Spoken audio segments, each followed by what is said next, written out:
Welcome back to Untold Revenge File. Today, the story you're about to hear takes place in Denver, Colorado. My name is Harper Sinclair. I'm 29 years old, and until 16 months ago, I was the daughter my family pretended didn't exist. I know that sounds dramatic.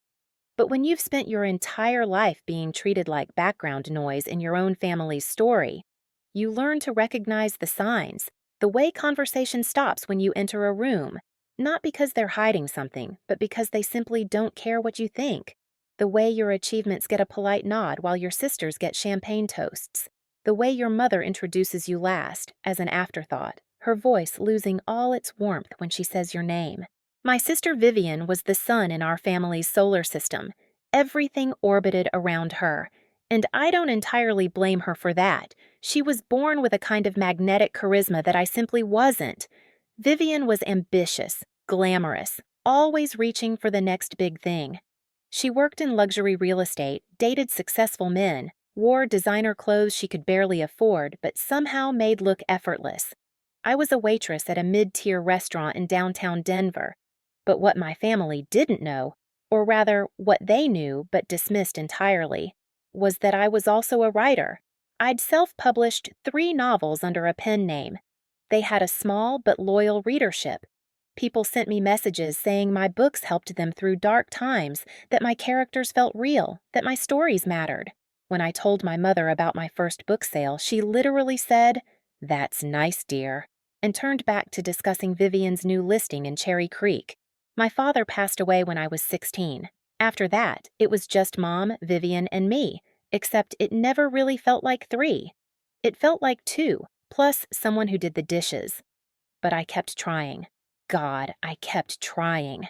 When Vivien got engaged to Preston Caldwell, a wealthy commercial developer with family money and political connections, I was genuinely happy for her. Preston was handsome, charming, and treated Vivien like she was precious. The wedding was planned for a luxury mountain lodge outside Aspen, a venue so beautiful it looked like it belonged in a fairy tale. And I became the unpaid wedding coordinator. For 6 months, I addressed 300 invitations by hand because Vivien wanted that personal touch. I researched caterers, florists, photographers. I spent my days off driving to vendor meetings, picking up samples, running errands that Vivien was too busy to handle. My mother praised my helpfulness, but never once asked if I minded. It was simply expected. I wasn't asked to be a bridesmaid. Vivien chose 5 of her sorority sisters and her best friend from work. When I tried not to feel hurt, my mother said, "Don't be selfish, Harper. This is Vivien's day. It's not about you." I wasn't allowed a +1 either. I'd been casually seeing someone, nothing serious, but it would have been nice to have support. My mother's explanation? We can't waste a seat on someone who doesn't exist in your life long term. Every spot costs money. Yet somehow, Preston's cousin who they'd met once got a +1. Before I tell you exactly what my mother did next, tell me, what time is it where you are right now, and where are you watching from? I'm really curious to see how far this story will travel. I booked a room at the wedding lodge 6 months in advance.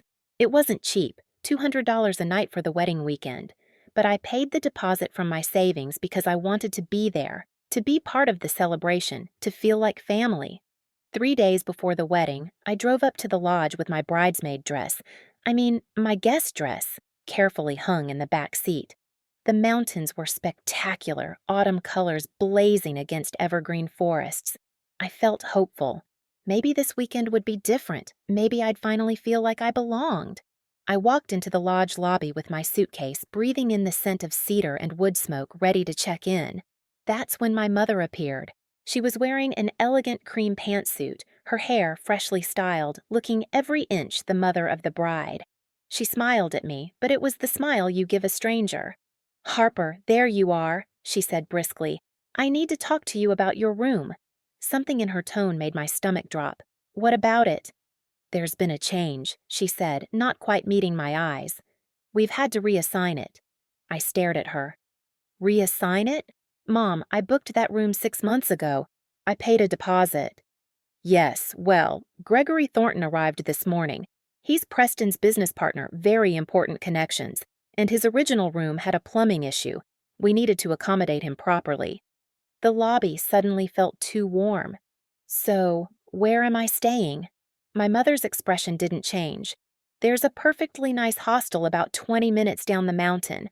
I've already looked into it. It's clean, affordable, appropriate for someone in your situation. My situation? Harper. Her voice sharpened with impatience. Gregory is a major investor in Preston's new development project. His connections matter. Surely you understand that we need to prioritize relationships that actually impact Vivien's future. The words hung in the air like smoke.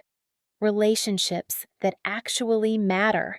I thought about the 6 months of addressing invitations until my hand cramped, the vendor meetings on my days off, the countless errands, my savings account, depleted from the room deposit I'd apparently just lost. I can't believe you're doing this, I whispered. Don't be dramatic, my mother said. It's just sleeping arrangements. You're still welcome at all the events. This is about being practical, Harper. Something you should understand, given your career choices. She said, career choices the way someone might say criminal record. I wanted to scream. I wanted to cry. Instead, I picked up my suitcase and walked out of that beautiful lodge into the parking lot, my hands shaking so badly I could barely grip my car keys. The hostel was exactly what you'd expect. Thin walls, shared bathroom, a twin bed that creaked when I sat down. Through the window, I could see the mountains, the same view everyone at the lodge was enjoying. Everyone except me. I had no idea that the wedding itself would finally break me and change everything. The wedding day was perfect. Crystalline blue sky, golden aspen leaves shimmering in the breeze, the lodge looking like something from a dream. I put on my dress, a simple navy blue sheath I'd bought specifically because my mother said Vivien wanted guests in subtle, elegant tones that won't compete with the wedding party. I did my makeup carefully. I drove back up the mountain from that depressing hostel and parked among the luxury cars in the lodge lot. I wanted to feel happy for my sister. I genuinely did. The ceremony was beautiful. Vivien looked stunning in a Vera Wang gown that cost more than I made in 6 months. Preston's eyes filled with tears when he saw her. They exchanged vows under an arch of white roses and eucalyptus, mountains rising behind them like cathedral walls. I sat 17 rows back, next to distant cousins I'd met twice. My mother sat in the front row, dabbing her eyes with a monogrammed handkerchief. After the ceremony came photos. The photographer gathered family groups on the lodge's terrace. I hung back, waiting to be called. Immediate family, the photographer announced. My mother, Vivien, Preston, and Preston's parents arranged themselves by the railing. I started to step forward. Just immediate family right now, the photographer repeated, glancing at his list. My mother's eyes met mine for half a second. Then she looked away. I stood there, frozen, while they took 15 different configurations of immediate family. Not one included me. Later, only after all the important shots were done, someone called, "Okay, extended family and friends." I was lumped in with Preston's college roommate and Vivien's yoga instructor. In that photo, I'm at the very edge, half my face cut off by the frame. My mother is in the center, her arm around Vivien, beaming like she'd never been happier. The reception was worse. I found my name card at table 12, tucked in the back near the kitchen doors. My table mates were Preston's elderly great-aunt, who was mostly deaf, 2 confused-looking distant cousins, and a random vendor's assistant who'd been invited last minute. Table 1, right by the dance floor, held my mother, Vivien, Preston, and the most important guests. Throughout dinner, I watched my mother laugh and toast and bask in Vivien's reflected glory. I watched her introduce Vivien to important people, spinning stories about my brilliant daughter with such pride it physically hurt. When the best man mentioned in his speech that Vivien's sister helped with so much of the planning, my mother's smile tightened slightly, as if the acknowledgement was an inconvenience. After dinner, I escaped to the terrace. The sun was setting, painting the mountains in shades of amber and rose. It was heartbreakingly beautiful. Harper? I turned. It was Aunt Caroline, my father's sister. We'd never been close, but she'd always been kind. "Are you all right?" she asked gently. "I'm fine," I lied. She looked at me for a long moment. Your father would have been furious about that room situation. I heard Diane talking about it. Something in my chest cracked. And those photos. Caroline shook her head. Honey, you know this isn't normal, right? The way she treats you versus Vivien? I couldn't speak. If I opened my mouth, I'd start crying and never stop. You don't owe them your life, Caroline said quietly. You know that, right? I drove back to the hostel that night, barely seeing the road through my tears. In that tiny, shabby room that smelled like cleaning solution and old carpet, I sat on the creaking bed and something inside me just snapped, not into anger, into clarity. My mother would always choose Vivien. She would always choose status, appearances, important connections over me. I could spend the next 30 years trying to earn her love, and it would never be enough. Because the problem wasn't that I wasn't good enough. The problem was that she'd decided long ago who mattered, and I wasn't on the list. I opened my laptop. I'd brought it thinking maybe I'd write during downtime, and I started typing. The story poured out of me. A woman who'd spent her whole life shrinking herself to fit into spaces that were never meant for her. A woman who finally said enough and walked away from people who kept her small. By sunrise, I had 15,000 words and a plan. I packed my bag. I checked the bus schedule on my phone. There was a Greyhound to Seattle leaving from Denver that afternoon. Seattle. I'd always wanted to see Seattle. I had no job there, no connections, no safety net. But I had $300 in my checking account, a laptop, and absolutely nothing left to lose. I didn't go back to the lodge for the farewell brunch. I didn't say goodbye.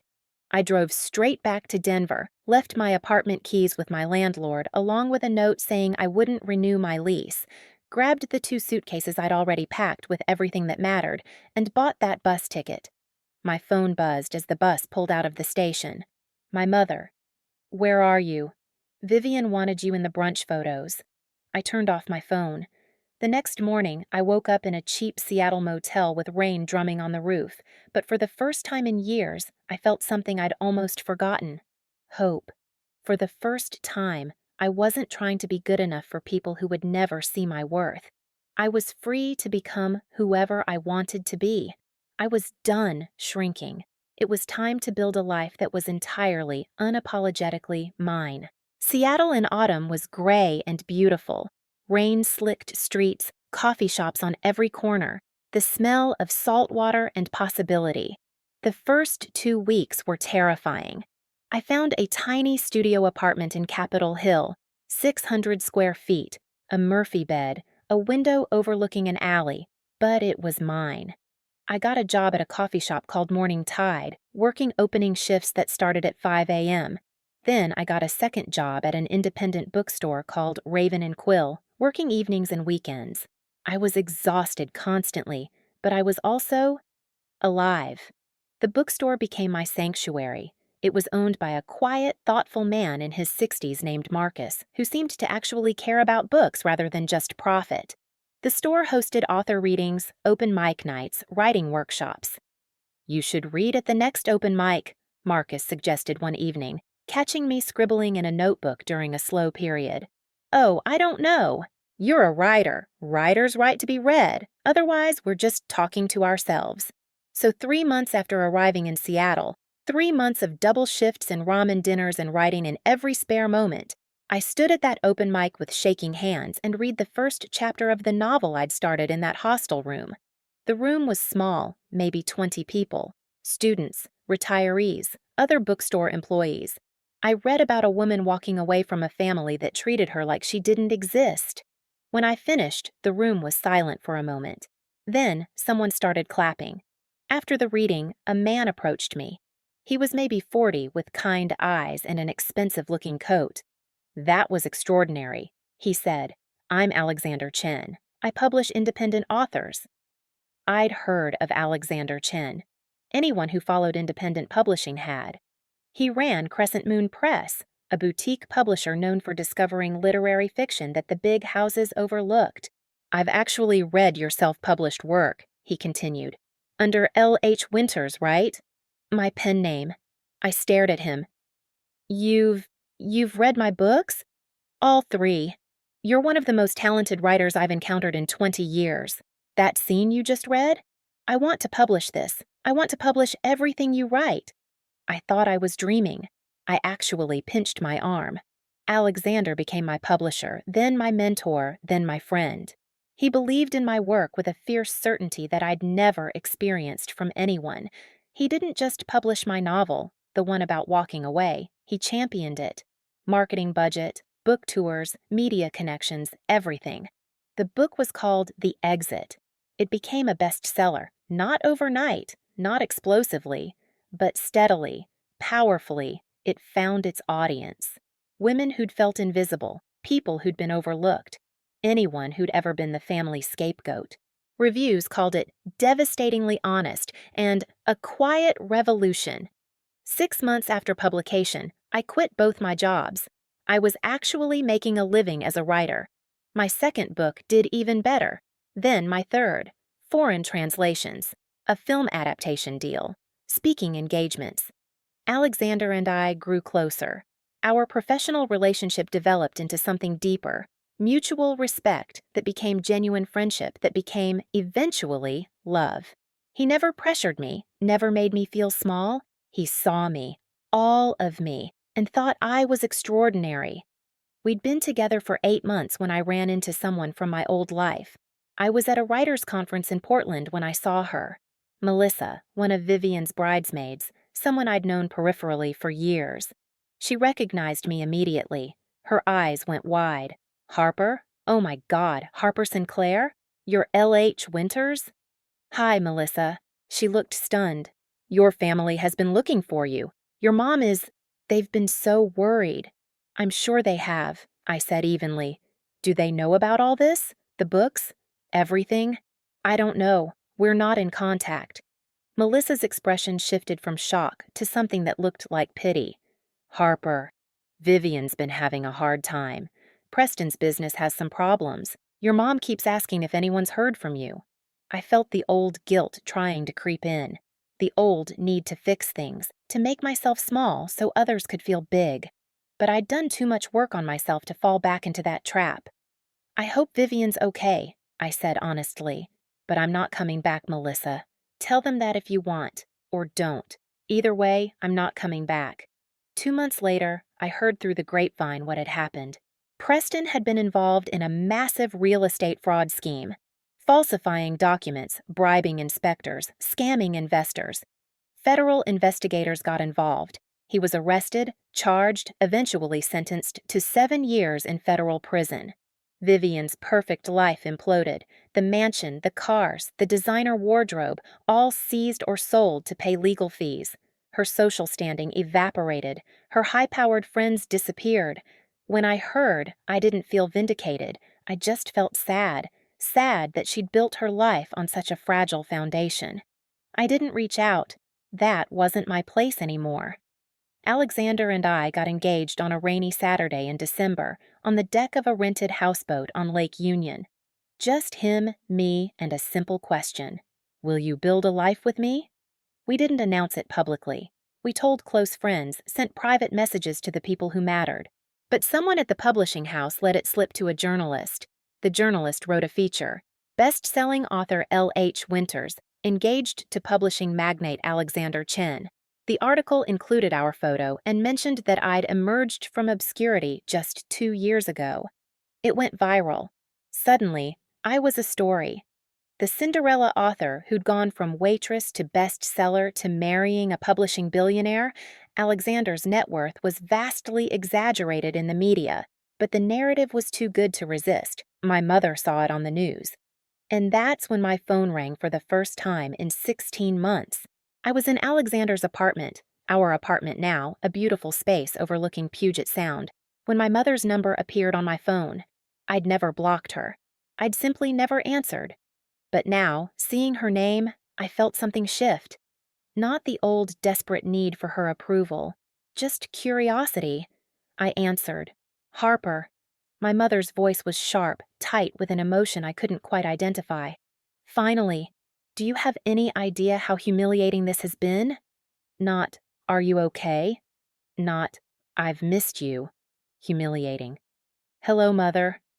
You disappeared for over a year without a word, and now I have to find out you're engaged to some billionaire publisher from the news? Do you know how that makes us look? Us. Always us, meaning her and Vivien. How exactly does it make you look? I asked calmly. Like we drove you away, like we're bad family. People are asking questions, Harper. They're asking why you weren't at family events, why you haven't been in any photos. It's embarrassing. I walked to the window, looking out at the water. You are asking me about embarrassment. Don't take that tone with me. I'm your mother. You owe me an explanation, and you owe your sister an apology. Something cold and final settled in my chest. What exactly do I owe Vivien an apology for? For upstaging her. She's going through hell right now with Preston's situation, and here you are all over the news with your perfect new life. Do you remember Vivien's wedding? I interrupted. Silence. Do you remember giving away my hotel room, the one I booked and paid for 6 months in advance, to Gregory Thornton because his connections mattered more than I did? That was a practical decision. Do you remember the photographs? The immediate family photos that somehow didn't include me? Harper, we had limited space in those shots. Do you remember where I sat at the reception? Table 12, in the back, near the kitchen, with people you'd never met before. My mother's voice hardened. You're being petty. That was 2 years ago. You're holding a grudge over seating arrangements while your sister's life is falling apart. I'm not holding a grudge, I said quietly. I'm just no longer pretending that the way you treated me was normal or acceptable. We're your family. We're your blood.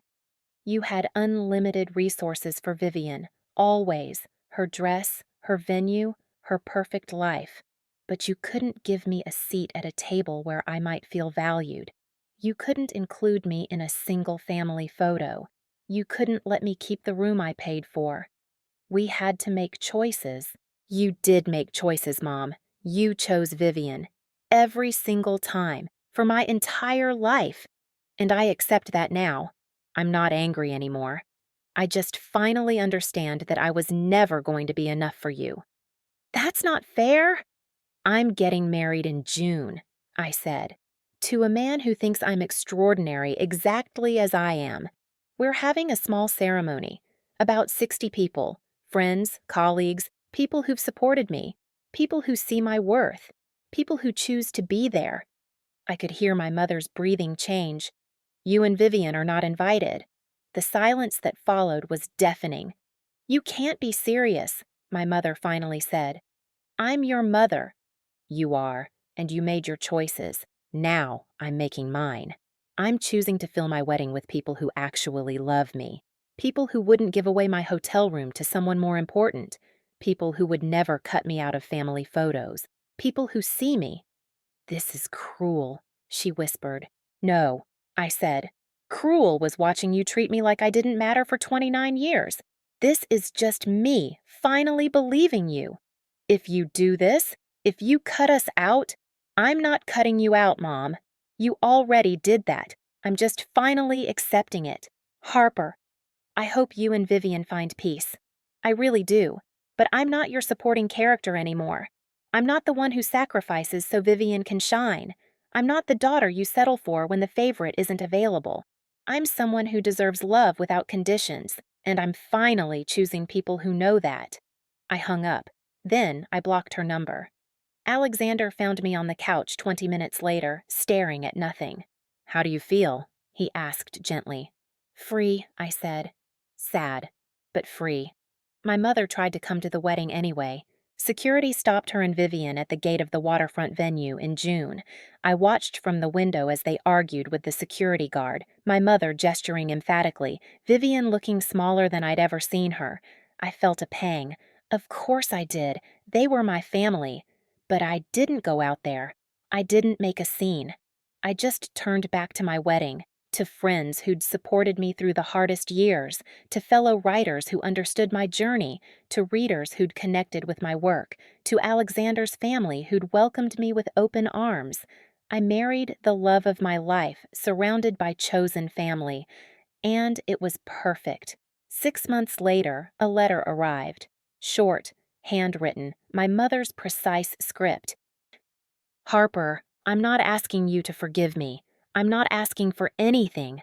I just need you to know that I see it now, how differently I treated you and Vivien, how I favored her because she was easier, more successful, more like I wanted to be. I convinced myself that you were fine because you never complained. I was wrong. I failed you. I don't expect you to respond. I just needed to say it. Mom, I read it 3 times, then I put it in a drawer. Maybe someday I'll respond. Maybe I won't. The point is, it's my choice now. So after everything you've heard, if you were standing where I am now, with a parent who finally apologized asking you to open the door again, would you let them back in and call it forgiveness? Or would you protect your peace and call it self-respect? I don't think there's one right answer. What I know is this. I'm 31 now. I've published 6 novels. Alexander and I have a daughter, Rose, named after no one in particular, just because we love the name. We live in a house with a view of the Sound and a room dedicated to my writing. I wake up every morning next to someone who thinks I'm remarkable. My mother and Vivien exist somewhere in the world, living their own lives. I hope they've found some peace. I hope they've learned something, but their growth isn't my responsibility. Their healing isn't my job. My only job is to protect the life I've built, the life I was meant to have all along, the life where I'm not invisible, the life where I'm enough.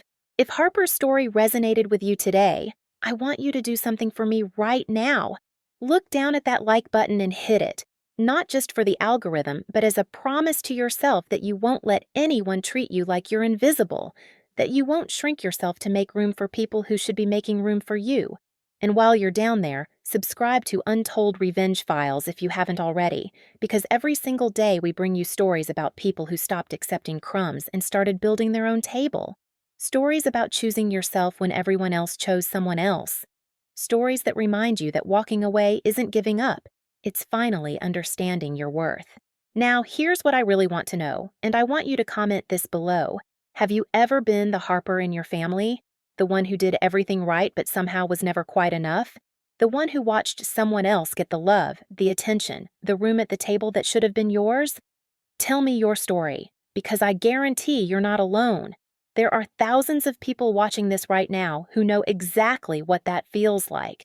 And if you've already walked away from a situation like Harper's, if you've already chosen your peace over their approval, drop a "chose myself" in the comments so others can see that it's possible, that you can survive it, that life actually gets better on the other side. Before you go, I want to leave you with this thought. Harper didn't get revenge by destroying her mother or her sister. She got revenge by becoming someone her family never believed she could be, by building a life so full of love and purpose and success that their opinion of her became completely irrelevant. That's the kind of revenge that actually heals you. Remember, family isn't just blood. Family is the people who show up, the people who see you, the people who would never, ever give away your hotel room to someone more important, because to them, you are the most important. So whether you're still in your hostel moment, or you're standing at your own wedding surrounded by people who finally see you, or you're somewhere in between trying to figure out if you have the courage to walk away, just know this. You are not too much. You are not too little. You are not invisible. You're exactly enough, exactly as you are. And the people who can't see that, they're not your people. Until next time, this is Untold Revenge Files, reminding you, sometimes the best revenge is simply refusing to be small anymore. Now get out there and take up some space. I'll see you in the next one.